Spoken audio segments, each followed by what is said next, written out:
BackProp. C'est une des dernières formations un peu de base qu'on fait dans l'association, dans le sens où on a déjà travaillé sur le machine learning, les réseaux de convolution, et ça vient un peu compléter le package théorique qui est indispensable pour travailler sur l'IA. Bon, rassurez-vous, il y aura quand même beaucoup d'autres formations qui suivront sur des sujets plus poussés. Du coup, jusqu'ici, dans les différentes formations sur les réseaux de neurones, on avait dit que, à condition d'avoir des poids qui sont bien ajustés, votre réseau de neurones, il fait tout ce qu'il veut, tout se passe bien, il résout tous vos problèmes. La grande question, évidemment, c'est comment est-ce qu'on va ajuster ces poids? Et du coup, c'est à cette question que va répondre cette formation. Donc, déjà, comme le fait d'ajuster des poids, enfin, d'ajuster des paramètres d'un réseau de neurones pour faire en sorte qu'il soit plus efficace, ça relève de l'apprentissage. Je vais faire un petit retour théorique sur l'apprentissage. Par où est-ce qu'on doit passer nécessairement pour apprendre? Après, je vais parler d'un problème d'optimisation, parce que quand on va commencer à introduire les maths, en fait, on va utiliser l'algorithme de la descente du gradient pour résoudre nos problèmes. Ensuite, on va entrer dans le cœur du sujet de la backpropagation, et vous allez comprendre pourquoi ça s'appelle comme ça aussi.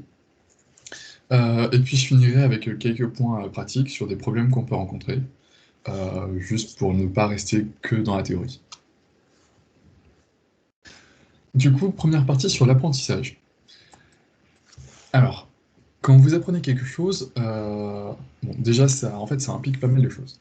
En premier lieu, vous devez avoir un résultat théorique, un objectif que vous visez.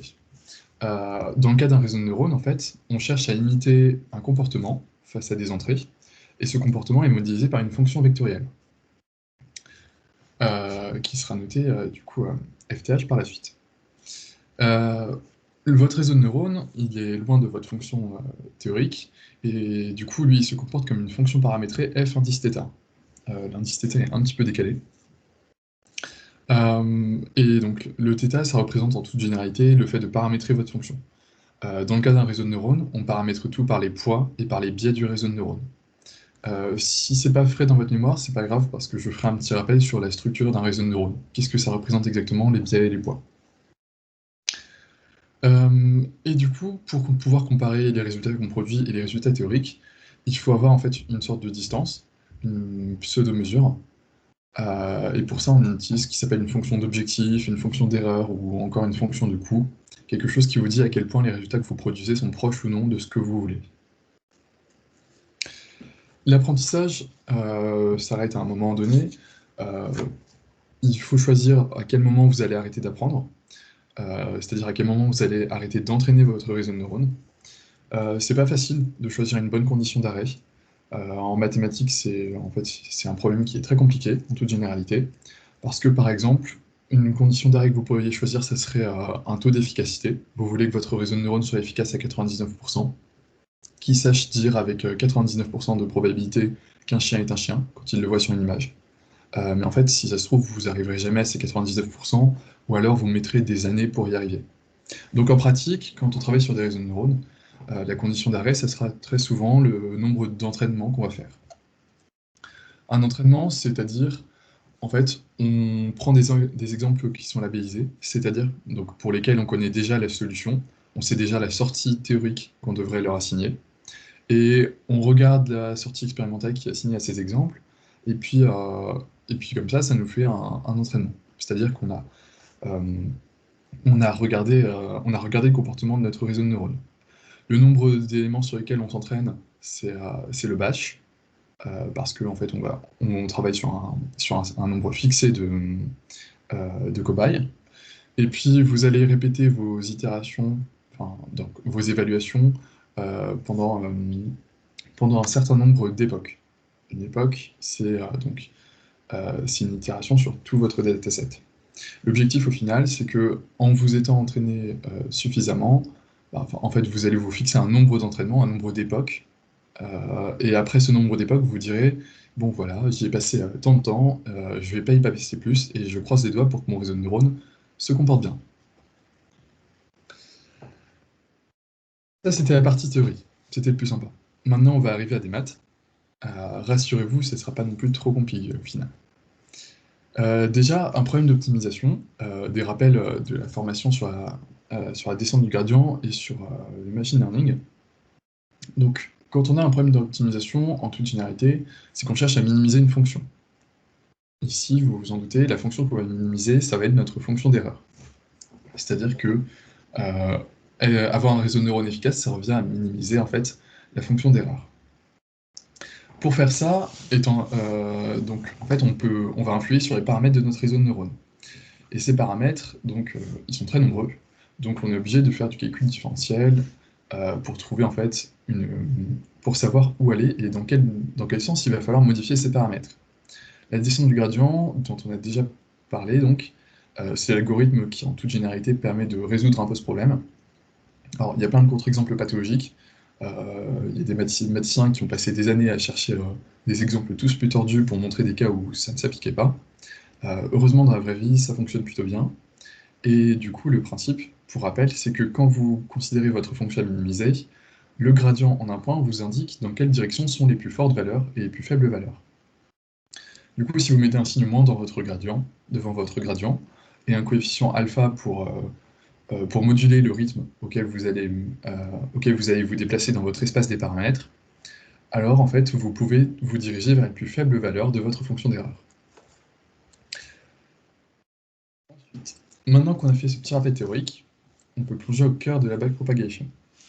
Du coup, l'idée, ça va être d'appliquer cette méthode générale, la descente du gradient, à votre réseau de neurones. Donc pour ça, il faut pouvoir exprimer le gradient en fonction de tous les paramètres. Et a priori, c'est pas simple parce que votre réseau de neurones est très compliqué. Si on revient aux bases, wow, bon, si on revient aux bases, on voit un texte qui n'est pas du tout aligné, désolé. Votre neurone 1, un neurone qui va prendre en entrée un vecteur x, qui va faire son produit scalaire par des poids appelés W, et qui va ajouter un biais B. Et en sortie, ça va vous rendre un autre vecteur, x indice 1. Il y a pas mal de bugs graphiques avec cette slide, je ne sais pas ce qui se passe, mais j'espère que c'est compréhensible quand même. Du coup, on fait une combinaison affine avec notre entrée, et comme on veut pas que ça soit linéaire, parce que sinon le réseau de neurones en entier, ça serait juste une grosse combinaison affine, on va composer tout ça par une fonction non linéaire, une fonction d'activation.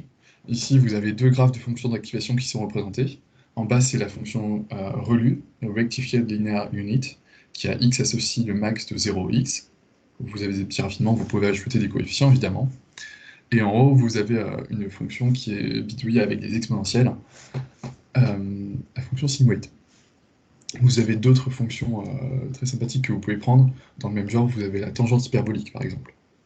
L'intérêt, c'est qu'à chaque fois, vous prenez une fonction qui est croissante, qui est monotone, qui est continue, et différenciable presque partout. C'est au fait des conditions de régularité qui sont assez intéressantes.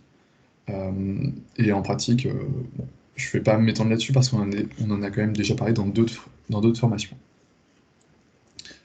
Quand vous empilez, euh, quand vous empilez tous vos neurones pour faire des couches, donc vous obtenez cette fois-ci en sortie non plus un scalaire, mais un vecteur. Et après, en mettant l'une après l'autre vos couches, vous pouvez passer d'une couche à l'autre votre vecteur. Donc la sortie d'une couche devient l'argument de la couche suivante. Formellement, en fait, vous composez les fonctions qui représentent chaque couche. Et c'est comme ça que vous obtenez votre réseau de neurones. Ce réseau de neurones, donc, in fine, c'est juste une fonction, pour rappel, une fonction vectorielle non linéaire qui est paramétrée. Donc le paramétrage, c'est indiqué dans le θ en indice sur la droite, dans votre y égale f θ de x. Okay. Dans la suite, pour simplifier, on va toujours considérer que toutes les couches ont la même fonction d'activation G. En pratique, quand vous codez, vous allez pouvoir utiliser, en général, vous pouvez utiliser une fonction d'activation par couche, et donc pas forcément la même.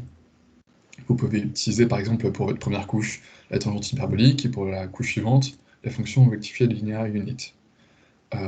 Ici, juste pour les notations et juste pour la simplicité du calcul, on va utiliser toujours la fonction G. En pratique, dans les calculs théoriques qui vont suivre, ça ne change pas grand-chose. C'est juste pour simplifier la compréhension de ce qui va suivre. qui va suivre. En l'occurrence, ça va être le fonctionnement de votre réseau de neurones qu'on va étudier pour pouvoir travailler plus en profondeur tout ça. Du coup, je vous ai dit on partait de notre vecteur qu'on fournit en argument à notre réseau de neurones. On fait une combinaison linéaire, on ajoute le biais, et puis ça nous redonne une sortie qu'on compose par la fonction d'activation G. On recommence, on recommence. Ici, donc, cette sortie sert déjà à introduire les premières notations.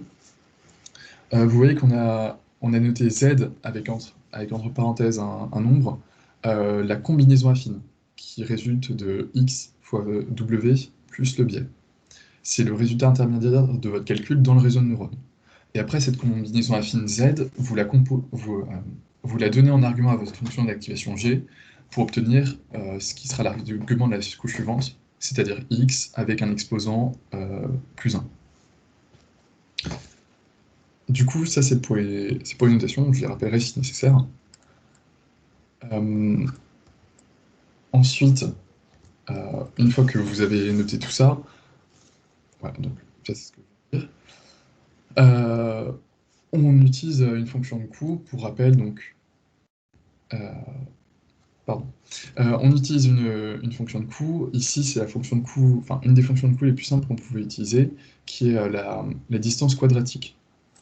Donc le carré de la norme entre vos deux vecteurs, et vous mettez un facteur 1/2 pour que quand vous dérivez, vous n'ayez pas de coefficient supplémentaire. L'intérêt de cette fonction de coût, c'est qu'elle est différenciable.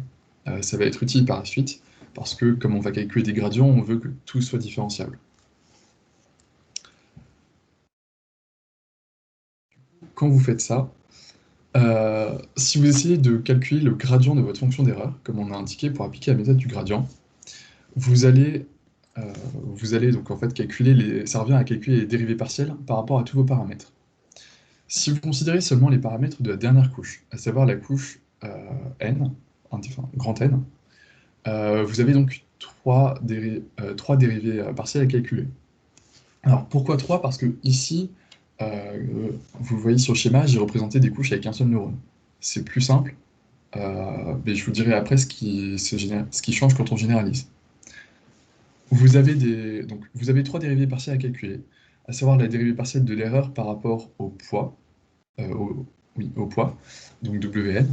Pour ça, vous utilisez la règle de Hn, la fameuse. Et c'est probablement la partie qui va justifier après le terme de backpropagation. Vous voyez apparaître un produit. Donc parce que quand vous utilisez votre règle de Hn, vous vous arrangez pour avoir des dérivées que vous savez calculer. La dérivée de L par rapport à x, c'est y moins t. Ça, c'est juste l'expression qu'on a choisie pour L. Pour rappel, c'est une expression quadratique. La formule de la dérivée était écrite dans la slide précédente. La dérivée de x par rapport à z. On a défini z comme la combinaison affine de x, coefficienté par le poids, auquel on ajoute le biais. Et après, on compose ça par g pour obtenir le x suivant. C'est-à-dire que x est égal à g de zn. Donc si vous dérivez x par rapport à zn, vous avez en fait simplement g' de zn. Là encore, c'est une dérivée qu'on sait calculer, parce que g, c'est, pour rappel, une fonction d'activation qu'on a choisie. C'est un hyperparamètre. C'est par exemple la tangente hyperbolique ou la fonction sigmoïde, dont on sait calculer facilement les dérivées. Et puis vous avez un terme qui renvoie à la couche précédente. Parce que là, quand on fait notre calcul des trois dérivées, on a considéré seulement la dernière couche, la couche n. Et donc vous avez le terme x n-1 qui apparaît. Si on fait de manière similaire si on utilise de manière similaire l'emploi de la règle de Hn pour calculer la dérivée de L par rapport au biais, on obtient une formule qui est un petit peu plus simple. C'est normal parce que ça vient du fait, en fait, quand vous faites les calculs, que votre biais c'est juste quelque chose que vous ajoutez et qui ne dépend de rien d'autre. Et puis, quand on dérive L par rapport à x, donc à l'entrée de votre couche n, là encore, vous avez une formule qui est assez similaire, mais cette fois-ci, c'est par un x qui sort, c'est un w. Donc si vous regardez bien, c'est la formule de la dérivée de L par rapport à W et de la dérivée de L par rapport à X. En fait, c'est exactement la même formule, et c'est juste que par symétrie dans le rôle de xn-1 et de wn, vous avez, en fait, ça revient juste à échanger les deux termes. L'intérêt de ces formules, c'est que quand vous les regardez, vous remarquez qu'il y a des termes qui vont être réutilisables. Parce que vous avez des produits qui vont pas se télescoper, mais qui vont former des produits calculables par récurrence. Si vous appliquez exactement tout ce qu'on vient de dire à la couche n-1, du coup vous procédez exactement de la même manière, vous allez avoir des formules, donc encore des formules similaires. Je ne vais pas redétailler les calculs. Et l'important, c'est que vous voyez apparaître des termes d'erreur. Les termes d'erreur, donc, c'est votre fonction d'activation dérivée et évaluée en le résultat en une combinaison affine intermédiaire, et vous avez une dérivée de L à l'ordre supérieur. Donc c'est cette formule qui est très importante, parce que vous arrivez à dériver L en fonction de x à la couche n-2, grâce à la dérivation de L à la couche précédente. Et comme vous commencez à la couche n, ça veut dire que vous allez pouvoir aller de couche en couche vers les couches inférieures. Vous allez aller de la couche n à la couche n-1, à la couche n-2, etc.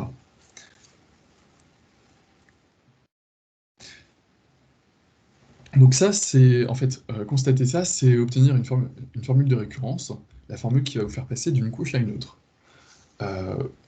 Ce qui vous intéresse, alors, juste pour rappel, vous êtes intéressé par dériver L par rapport à tous ces paramètres, parce que c'est comme ça que vous allez appliquer votre méthode du gradient.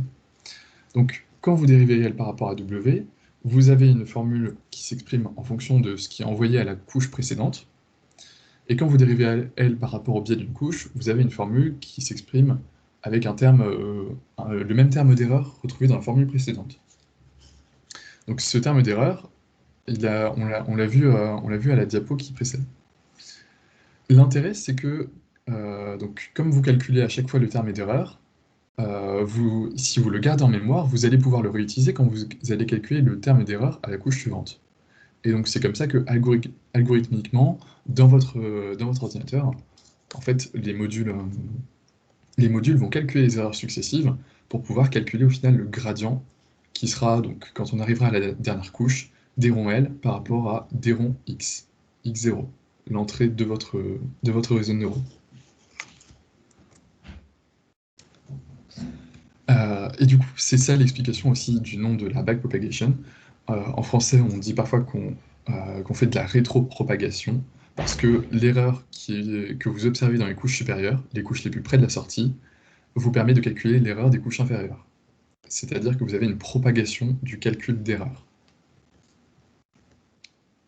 Avec tout ça, on a vu en fait l'algorithme de backpropagation dans un cas qui était simple. Donc c'était un réseau de neurones avec une seule chaîne de neurones, chaque couche avait un unique neurone.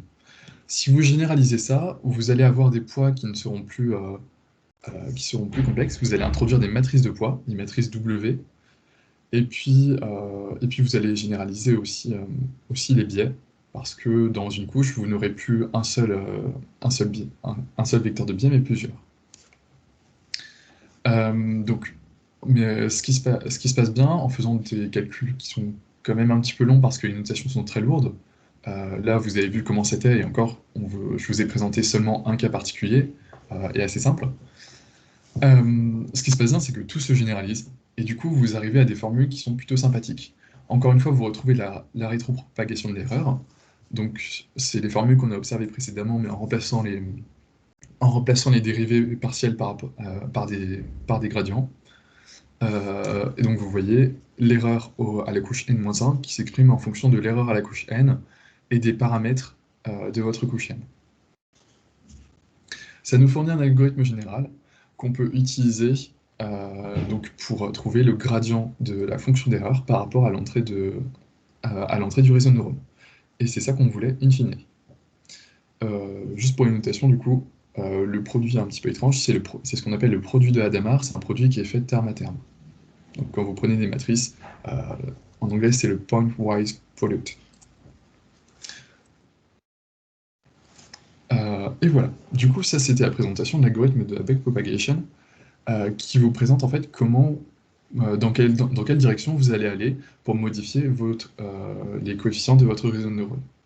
Donc après ça, si vous vous rappelez la formule qui était marquée sur la slide de la descente du gradient, ce qu'on fait, c'est qu'on itère, enfin, une fois qu'on a calculé tous ces gradients, grâce aux formules qui sont juste écrites là, on peut itérer, on modifie tous les coefficients du réseau de neurones en leur soustrayant les gradients qui ont été calculés, pondérés par le facteur alpha, qui a un taux d'apprentissage en fait. Pour finir, quelques considérations pratiques. Déjà, tout ça c'était bien compliqué, parce que bon, les maths, comme je vous l'ai dit, sont assez lourdes si vous prenez le temps d'introduire toutes les notations. En pratique, quand vous travaillez sur un module de machine learning, Keras ou TensorFlow, c'est beaucoup plus simple. C'est-à-dire que vous commencez par définir seulement votre fonction d'erreur. Donc là, dans le code qui est à l'écran, c'est exactement celle que j'ai utilisée tout à l'heure, la fonction d'erreur quadratique, la norme de 1 et 2. Et puis vous dites à votre algorithme que pendant l'entraînement, vous allez utiliser cette fonction d'erreur. C'est obligé du second paragraphe. Et après, vous lancez votre entraînement. Là, vous définissez le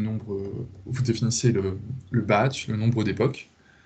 Donc ici, le batch est implicite parce qu'on utilise tous les éléments de XY, et le nombre d'époques, c'est 500. Vous allez vous entraîner 500 fois sur vos éléments.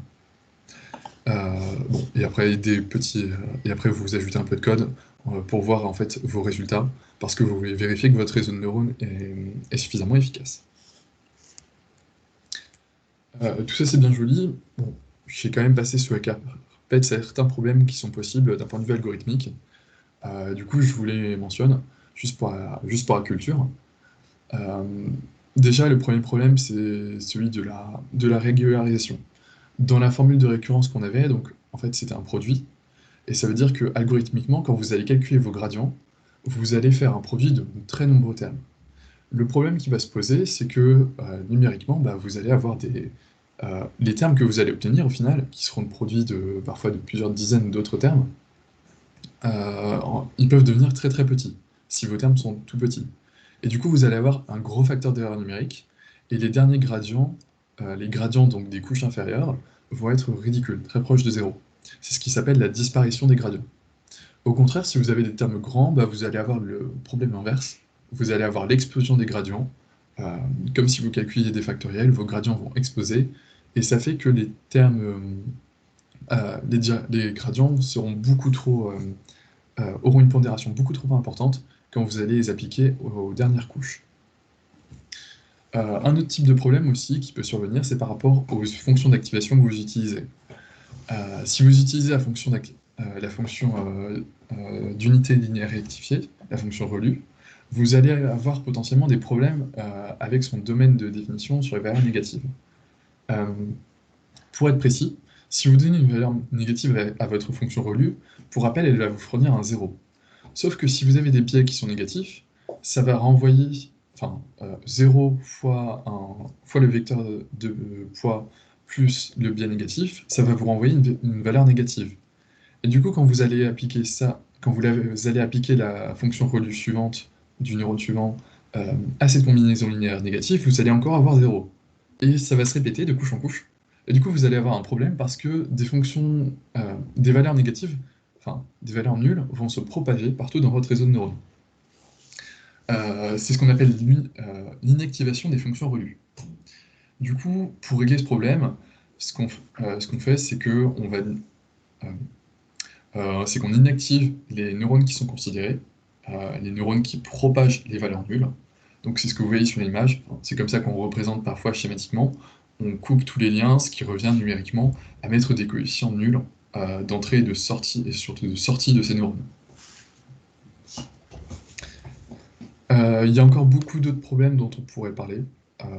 En pratique, ce qu'il faut retenir, c'est que vous n'avez pas trop à vous en occuper, parce que même s'il est bien de savoir que le choix des fonctions d'activation, etc., est très important, souvent, enfin, tout ça est compensé par la facilité d'implémentation de la backpropagation dans les modules actuels. Donc, Keras, TensorFlow, peut-être que vous avez déjà essayé, sinon vous pourrez essayer bientôt dans un TP ou en regardant du code sur Internet.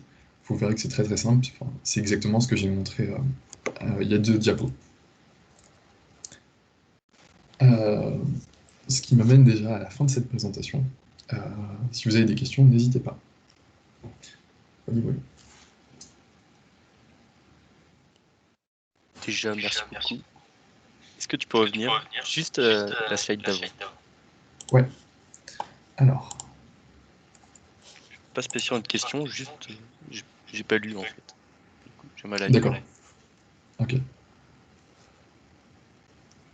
Les slides seront disponibles sur Internet de toute manière.